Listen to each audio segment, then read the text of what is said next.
And Scott is, of course, from Muskoka, where he was the mayor. That's why he has such a beautiful golden tan. He gets to represent cottage country, almost as beautiful up there as it is in Battle River Crowfoot. But it is great to have a shadow minister of housing who actually has success as a former mayor getting housing built by cutting the taxes and the development charges and the wait times so that building can happen. What a contrast with Justin Trudeau, with Mark Carney. Mark Carney's housing minister, Gregor Robertson, the guy who increased housing costs in Vancouver by 149% and more than doubled home building taxes. And his punishment for that terrible job he did as Vancouver mayor is that Mark Carney made him his housing minister. We also have Amarjeet Gill, hardworking champion of the people of Brampton.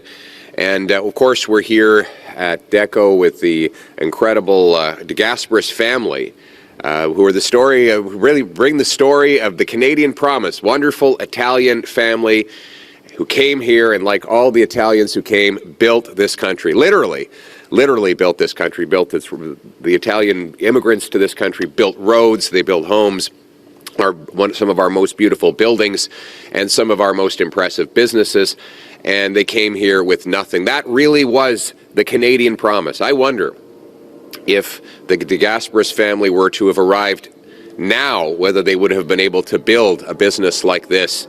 And I see someone shaking their head to the negative on that question. After a decade of liberal taxes, liberal spending, out of control liberal immigration, reckless crime policies, the Canadian Promise is really broken.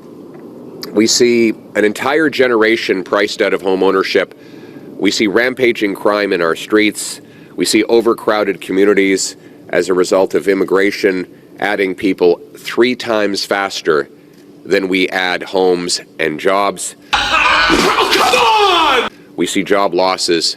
We see the worst economy in the G7. That's the promise of Canada, broken after a decade of Liberals. Now, Mark Carney promised to be different. Instead, he's worse than Justin Trudeau. He said he would spend less, but his first estimates bill has the government spending 8% more, with the lion's share going to high-priced consultants and bureaucracy. He said that he would have more invest more, he said. Yet since he became Prime Minister, $62 billion of net investment has left Canada, almost all of it going to the United States of America, in what the National Bank described as the biggest net outflow of investment in any 5-month period in history. He said he would be elbows up, that he was going to handle Donald Trump and negotiate a win by July the 21st. Ever since, he's been elbows down. He has secured no deal, and he has made concession after concession while getting absolutely nothing in return. He said he would build, baby, build. That was a quote. Well, build what? Let's start with national projects. He said he would build at unimaginable speeds.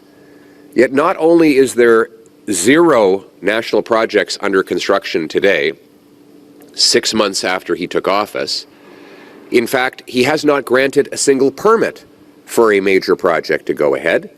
He hasn't even published a list of projects he might one day consider expediting for approval.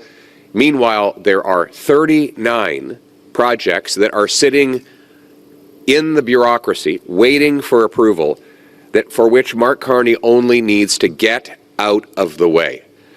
And yet nothing is getting built, nothing is getting done, and our economy is collapsing. He said that he would create jobs.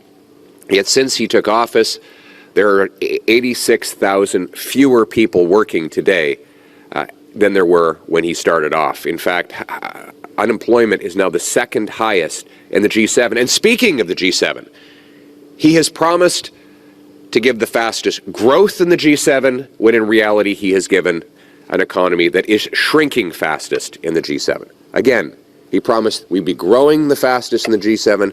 In reality, we are shrinking the fastest. The single worst economy in the G7 today after 6 months of Mark Carney's promises.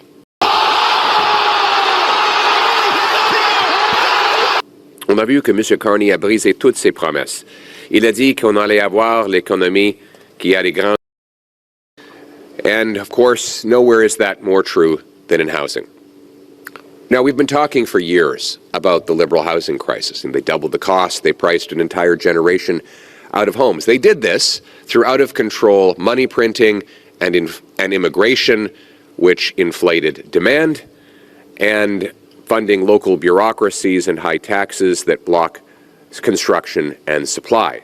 That's nothing new. You say, well, of course we have a housing crisis after 10 years of Liberals. There's nothing new in that. But I'm here today to talk about the next Liberal housing crisis. So this crisis has changed into something new and even worse than there was before. They first inflated the housing bubble, and now Liberals are bursting the housing bubble.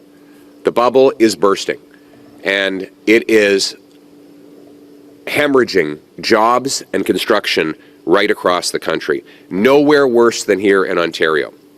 The facts are staggering. First of all, let's start with the promise that he would double home building.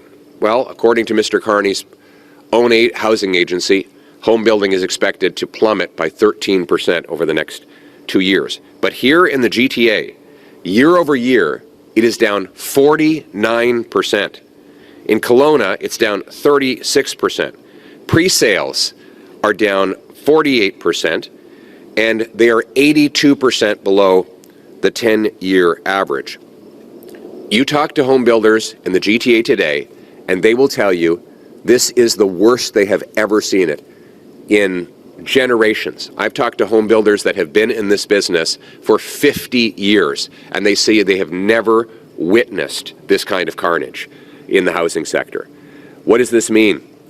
It means that not only will there be a shortage of homes because they're not getting built, but soon there will be mass layoffs.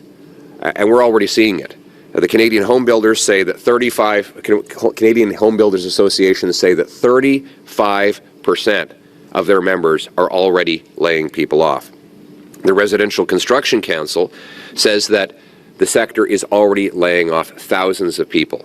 And that's happening mostly in the Greater Toronto Area, where unemployment is already facing near record highs. We see nationwide 86,000 fewer people working today than when Mr. Carney took office.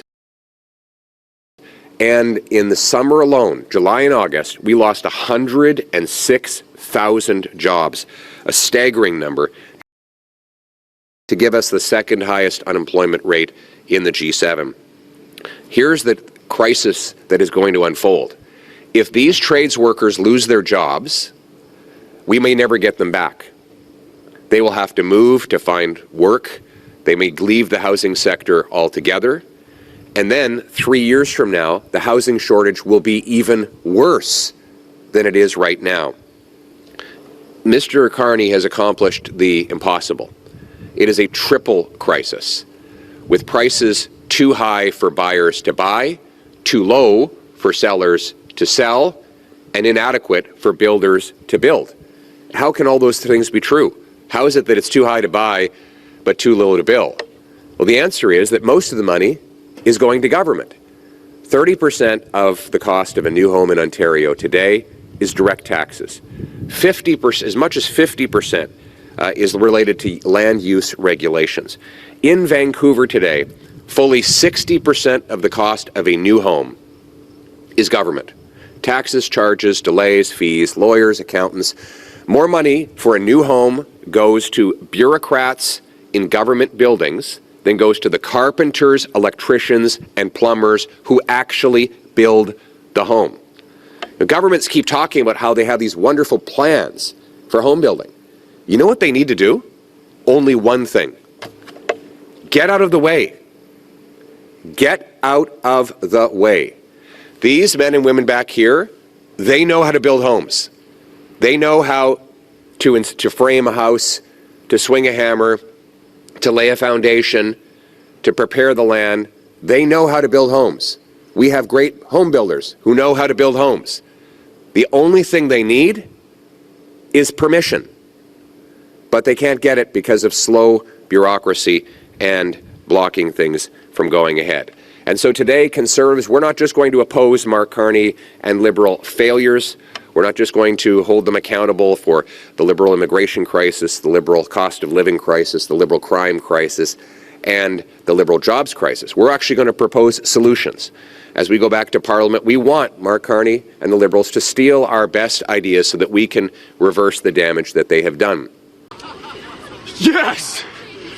That's awesome! And so today I join with my Shadow Minister of Housing, Scott Aitchison, to call for the Liberals to immediately reverse the policies that have caused this new housing crisis with a 4-point plan. 1, axe the federal sales tax for all home buyers. I hear someone over here is giving a round of applause. She might be buying a home soon. For all home buyers, not just first-time home buyers, and for homes up to $1.3 million. 2, axe the capital gains tax on any monies reinvested in home building. So if a business or an individual sells an asset, they enjoy a capital gain, but they reinvest it in home building, there should be no capital gains tax. This will cause a building boom right across the country. 3, incentivize municipalities to free up land, speed up permits, and cut their own development charges. The Prime Minister claimed that he was going to cut development charges nationwide by half. Since he took office, those charges have actually gone up. I'm calling for the Prime Minister to put the resources in the budget so that we can incentivize municipalities to cut the taxes they charge on building new homes. And 4th, get immigration under control. We can no longer add people 3 times faster than we add homes. We're going to continue to have shortages. These 4 steps will reverse the Liberal housing hell, the disaster that has destroyed the dream of home ownership over the last 10 years. We are prepared to work with any party that will adopt these common sense ideas so that we can unleash a real building boom in this country that will mean bigger paychecks for our trades workers, our realtors, mortgage brokers, suppliers. All of them will benefit. The much suffering logging industry will have new demand for its products. So will the steel and aluminum producers have a new market right here at home. You know the great thing about home building? It's Trump-proof. You can't claim that Donald Trump is to blame for housing that happens here, because he cannot put tariffs on housing that we keep in our own country. It is, by definition, a homegrown industry.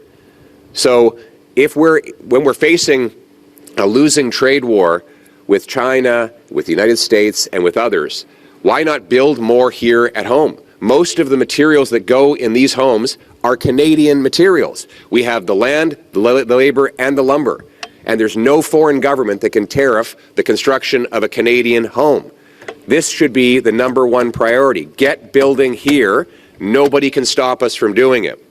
And that's why we're calling on the government to adopt our plan for a new home building boom right across this country by removing the taxes, the red tape, making this the fastest and easiest place to get approved to build a home that will be a wonderful refuge for young families starting out, and that will give big, powerful paychecks for our trades workers across this country.